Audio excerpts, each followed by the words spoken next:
Hey everybody, welcome back to an episode of The Elite, the Elite Count. I'm War Machine MJ, and I'm here today to talk about, Dynamite from the 22nd and the 29th. Of course, it was in the midst of the TNT tourney.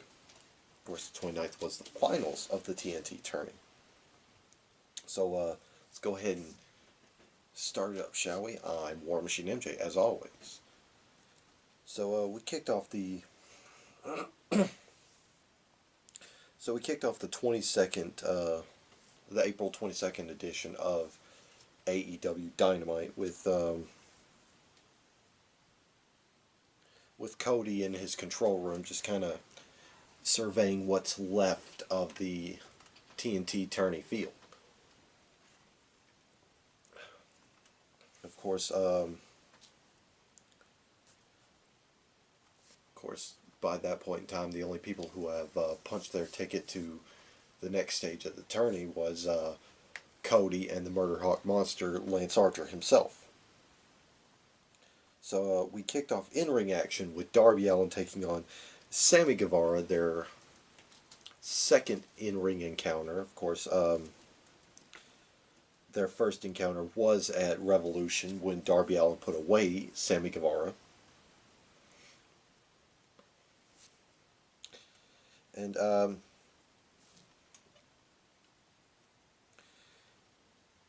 this was a pretty good match. Of course, Darby Allin picked up the victory over Sammy Guevara with the Last Supper, which is just kind of I'm not sure what to call it. Anyway, next there was a Matt Hardy promo that he cut on Chris Jericho. Of course, he did so with regular Matt Hardy, and of course the broken Matt Hardy vessel controlled by Damascus. It was intriguing stuff. Next, we had Kenny Omega defeating Alan Angels with two V triggers. We then got a video package about just kind of a get to know you on Scorpio Sky. You know, his backstory before he joined SCU. Next, we had a segment ripped straight from Road to Dynamite, which was Dustin Rhodes leaving a voicemail on Cody's office phone saying that if he can't beat Kip Sabian, he'll retire. Next, we had Orange Cassidy taking on Jimmy Havoc in Orange Cassidy's second singles match underneath the AEW umbrella.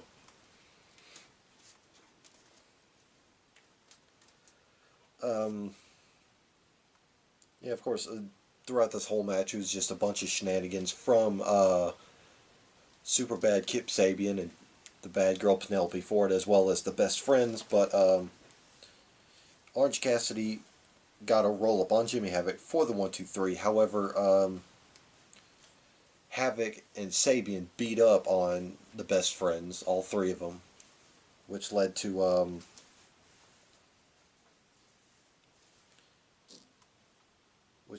a backstage promo where the best friends challenged Kip Sabian and Jimmy Havoc to a tag team match the next week. Next, we had an MJF injury update video. Of course, he, outside of kayfabe, he lives in one of those areas hit hardest by the lockdown, so he's not able to fly out to Dynamite. So he basically said he's on the injury shelf because he got a hangnail. So, yeah. Next was MJF's heavy Wardlow defeating Lee Johnson with an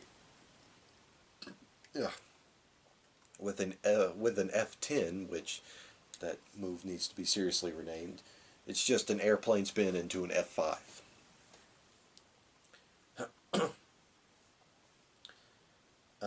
Next we had a Mr. Brody Lee promo where he basically tried to recruit an ex-football player for the Dark Order. Basically just another pot shot at Vince. Speaking of which, Mr. Brody Lee defeated Justin Law. No surprise. Afterwards, he got in the face of Jurassic Express's Marco Stunt.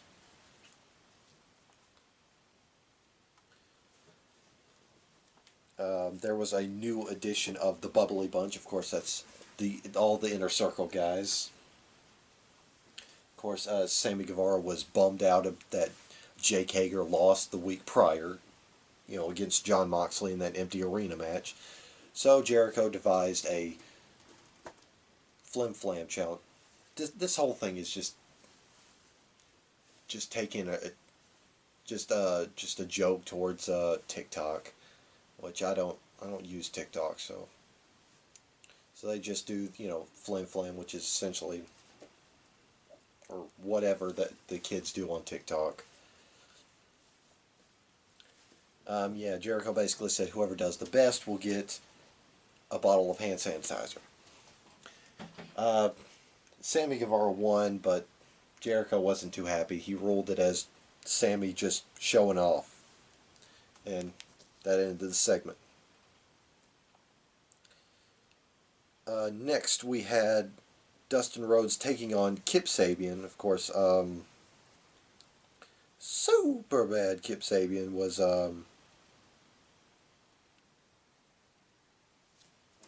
accompanied to the ring by, of course, Penelope Ford, and Dustin was accompanied by Brandy.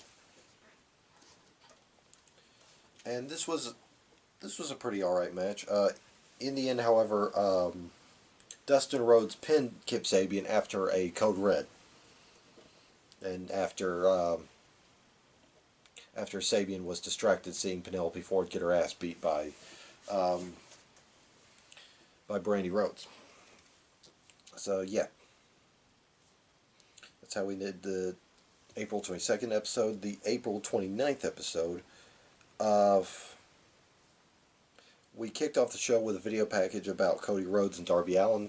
Of course, they'd be facing off in the semifinals, which that led to this very match. During the match, Darby Allin inadvertently wiped out Brandy Rhodes because he was going for a spear, I believe. He was charging at Cody, whose back was towards him, talking to Brandy. He sidestepped Darby Allin. Darby Allin just trucked her. Let's see, a couple of moments later in the match, Britt Baker, who was at ringside, got involved by smacking Cody with her shoe outside the referee's vision.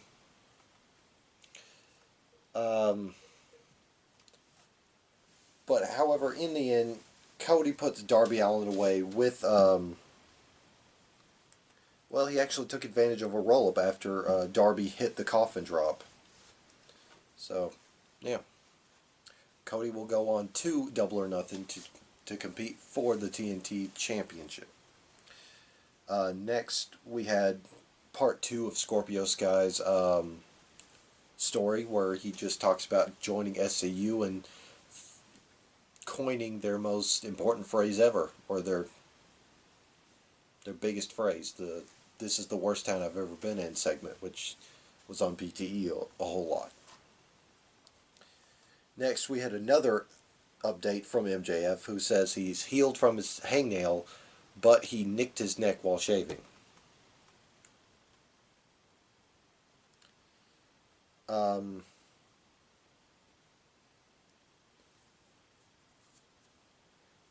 Afterwards, there was, of course, a Wardlow match where he defeated Musa with another F10.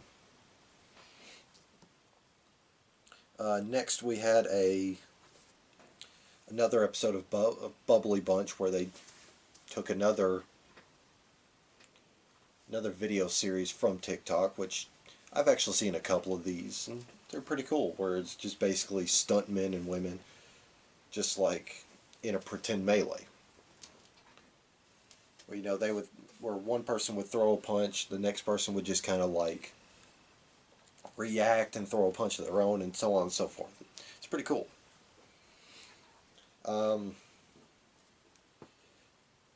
Yeah, Chris Jericho fired it up, and at first it was just inner circle guys, and then some other noteworthy people popped in. Of course, some of those people include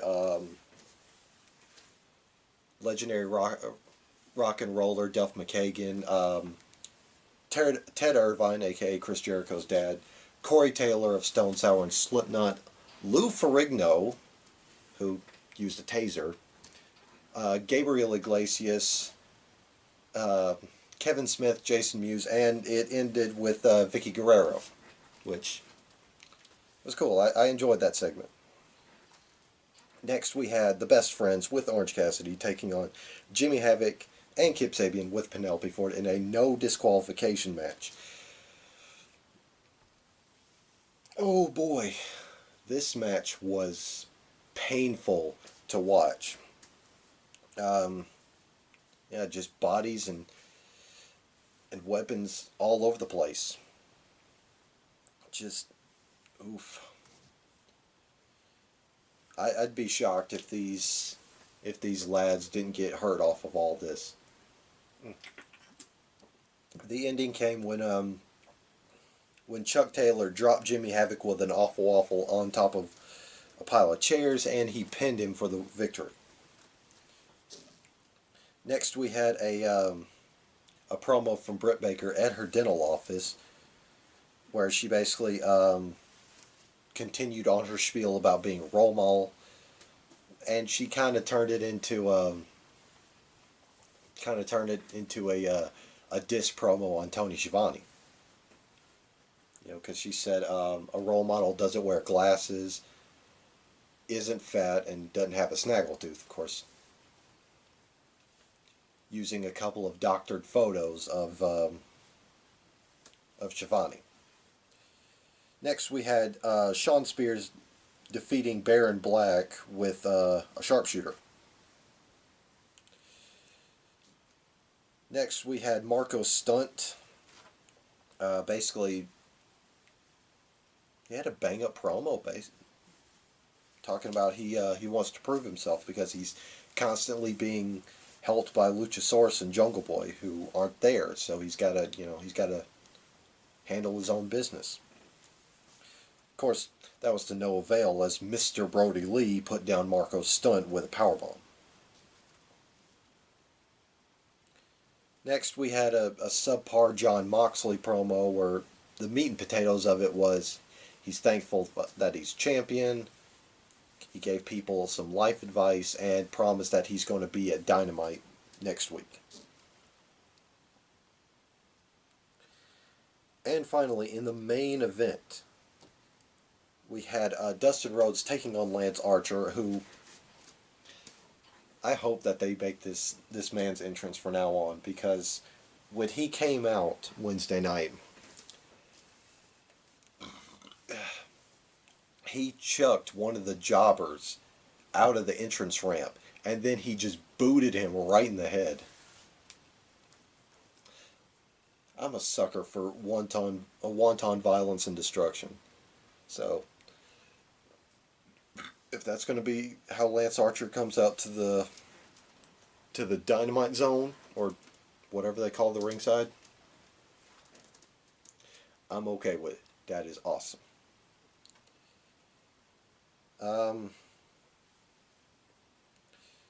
Yeah, this was a pretty good match. Of course, Lance Archer just taking everything Dustin had to offer and then some. During the match, Dustin got cut, and he was pouring blood profusely. And towards the finish, majority of the Nightmare family came out to to try to convince Dustin to throw in the towel. Of course, it was QT Marshall, of course Cody and Brandy were there, but Dustin refused to quit. The finish came when Archer, who had Dustin down to the mat, started ramming his head into the mat and then pinned him. So, yeah, the seeds of Double or Nothing has been set up as Cody Rhodes will take on Lance Archer for the TNT Championship. It's going to be a rough one. So, yeah. That is today's episode. Remember, if you miss Rodimus Prime, he has a podcast. Go check it out. Prime Talk with Rodimus Prime on the CastBox app. Go listen to it. That being said, I'm War Machine MJ of the 3 Count Mafia, and I will see you guys next time. Ba-bang.